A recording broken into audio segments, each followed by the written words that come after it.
争い合って壊れかかったこのお茶目な星で生まれ落ちた日から。 Assalamualaikum warahmatullahi wabarakatuh. Semoga kita dalam keadaan sehat walafiat. Di sini saya akan menjelaskan salah satu materi yang ada pada mata kuliah Matematika Discrete 2, yaitu graf. Sebelumnya, izin memperkenalkan diri. Nama saya Satria Isana Subakti dengan NIM 211351135. Silakan simak video ini dan selamat belajar. Di sini ada peta konsep, yaitu materi yang utama yaitu graf, dan subbab terdiri dari pendahuluan, sejarah graf, definisi graf, penerapan graf, jenis-jenis graf, dan terminologi graf. Pendahuluan. Graf digunakan untuk merepresentasikan objek-objek diskrit dan hubungan antar objek-objek tersebut. Nah, di gambar di bawah ini sebuah graf yang menyatakan peta jaringan jalan raya yang menghubungkan sejumlah kota di Provinsi Jawa Tengah. Sejarah graf. Perhatikan masalah jembatan Königsberg berikut. Graf yang merepresentasikan jembatan Königsberg, simpul atau disebut juga vertex, menyatakan daratan. Yang kedua yaitu sisi atau ruas yang disebut juga dengan edge, yaitu menyatakan jembatan. Apakah bisa melalui setiap jembatan tepat sekali dan kembali lagi ke tempat semula? Pada tahun 1736, masalah ini untuk pertama kalinya diselesaikan menggunakan graf oleh matematikawan asal Swiss, yaitu Leonhard Euler. Definisi graf.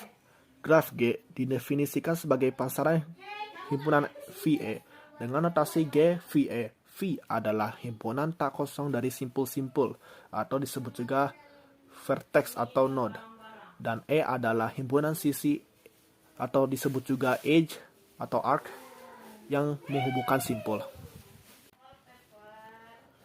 Jenis-jenis graf. Terdapat dua jenis graf berdasarkan ada tidaknya gelang atau sisi ganda.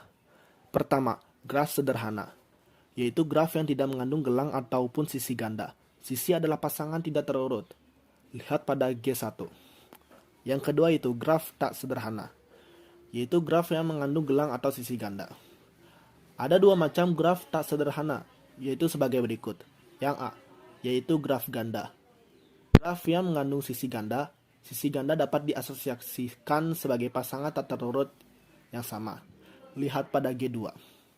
B, yaitu graf semu, yaitu graf yang mengandung gelang, termasuk memiliki ganda sekalipun.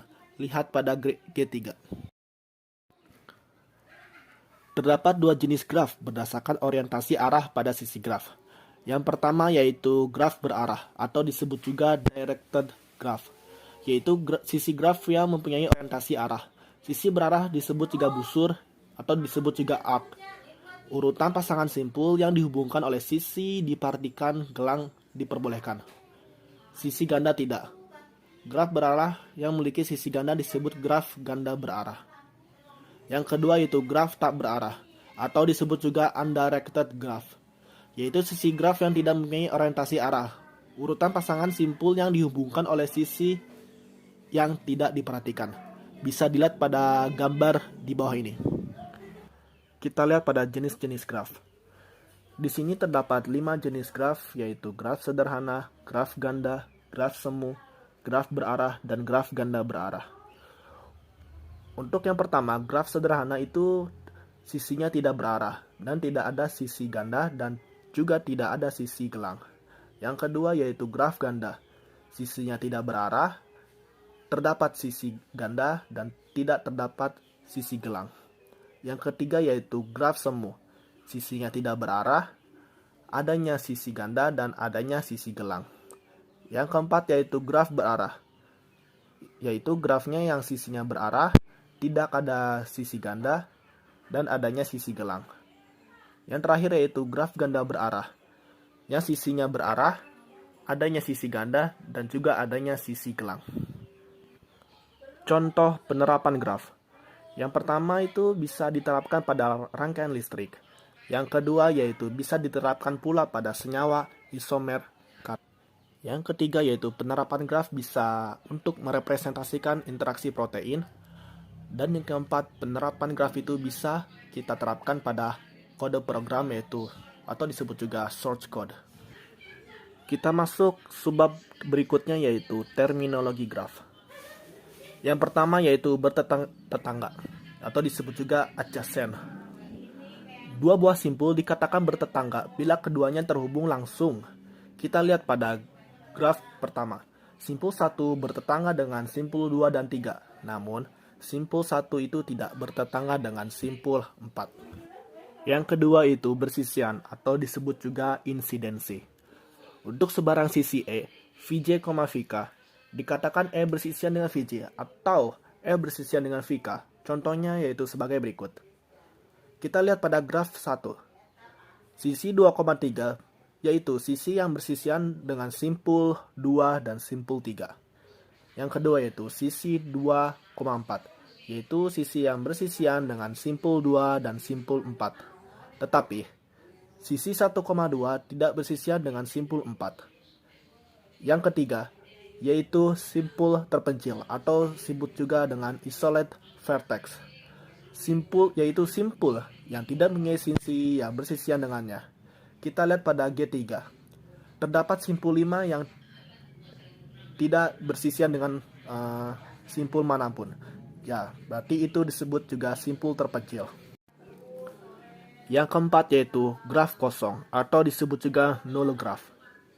Yaitu graf yang himpunan sisanya merupakan himpunan kosong. Atau kita bisa sebut juga memiliki vertex namun tidak memiliki edge. Yaitu memiliki simpul tapi tidak memiliki sisi. Kita lihat pada contoh di bawahnya. Yang kelima yaitu derajat atau kita sebut juga degree.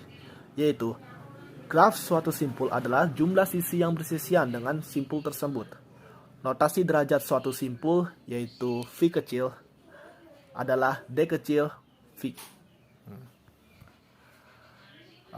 Ada catatan bahwa derajat simpul terpencil adalah 0.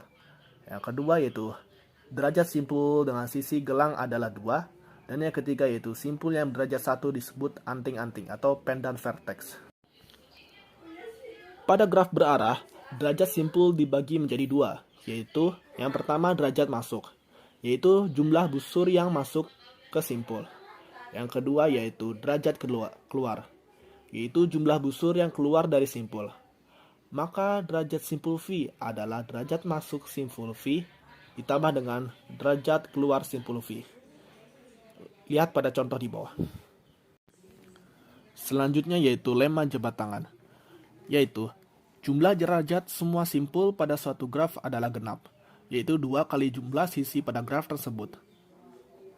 Kita lihat pada graf 1, graf 2, dan graf 3. Dalam G1, derajat pertama yaitu berjumlah 2, dan derajat yang kedua itu berjumlah 3, derajat ketiga berjumlah 3, dan graf keempat berjumlah 2. Maka kita tinggal tambahkan saja, yaitu 2 ditambah 3 ditambah 3 ditambah 2, yaitu hasilnya 10. Maka itu sama saja dengan 2 kali jumlah sisi, yaitu 2 dikali 5. Kita lihat pada G2. Derajat pertama itu berjumlah 3, derajat yang kedua berjumlah 3, dan derajat ketiga itu berjumlah 4. Kita tambahkan yaitu 3 ditambah 3 ditambah 4, maka hasilnya itu 10. Itu sama saja dengan 2 kali jumlah sisi, yaitu 2 dikali 5.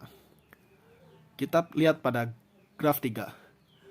Derajat pertama itu berjumlah 2, derajat kedua itu berjumlah 2, derajat ketiga berjumlah 3, dan derajat keempat jumlah 1. Ya, graf yang kelima itu disebut simpul terpencil, jadi tidak dihitung. Yaitu 2 ditambah 2 ditambah 3 ditambah 1, hasilnya 8. Maka itu sama saja dengan 2 kali jumlah sisi, yaitu 2 dikali 4. Kita lihat contoh. Mungkinkah dibuat graf sederhana 5 simpul dengan derajat masing-masing simpul itu adalah yang A 5,2,3,2,4, B yaitu 4,4,3,2,3, dan yang C yaitu 3,3,2,3,2. Jika mungkin, berikan satu contohnya. Jika tidak mungkin, berikan alasan singkat. Penyelesaiannya yaitu sebagai berikut. Yang A, 5,2,3,2,4 itu tidak mungkin karena ada simpul yang berderajat 5. Yang B yaitu 4,4,3,2,3. Jawabannya itu mungkin karena jumlah derajatnya genap. Yang C yaitu 3,3,2,3,2. Jawabannya tidak mungkin karena jumlah simpul berderajat ganjil itu ada 3 dan juga karena jumlah derajatnya itu ganjil. Yang keenam yaitu lintasan atau disebut juga dengan pad. Lintasan yang panjangnya N dari simpul awal yaitu V0 ke simpul tujuan Vn.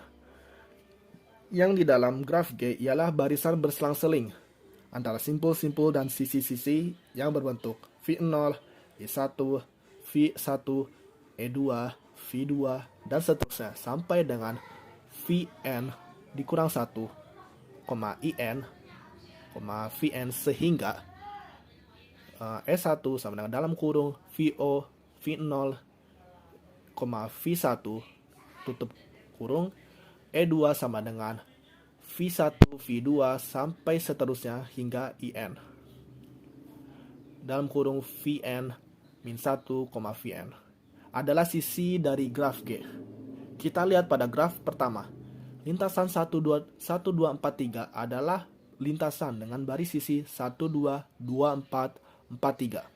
Panjang lintasan adalah jumlah sisi dalam lintasan tersebut. Lintasan 1, 2, 4, 3 pada G1 memiliki panjang 3. Yang ketujuh yaitu sirkuit. Lintasan yang berawal dan berakhir pada simpul yang sama disebut sirkuit atau siklus. Tinjau pada graf pertama, yaitu 1, 2, 3, 1 adalah sebuah sirkuit. Panjang sirkuit adalah jumlah sisi dalam sirkuit tersebut. Sirkuit 1, 2, 3, 1 pada graf pertama itu memiliki panjang 3. Yang kedelapan yaitu terhubung atau disebut juga connected. Dua buah simpul V1 dan simpul V2 disebut terhubung jika terdapat lintasan dari V1 ke V2. G disebut graf terhubung atau connected graph jika untuk setiap pasang simpul VI dan VJ dalam himpunan V terdapat lintasan dari VI ke VJ.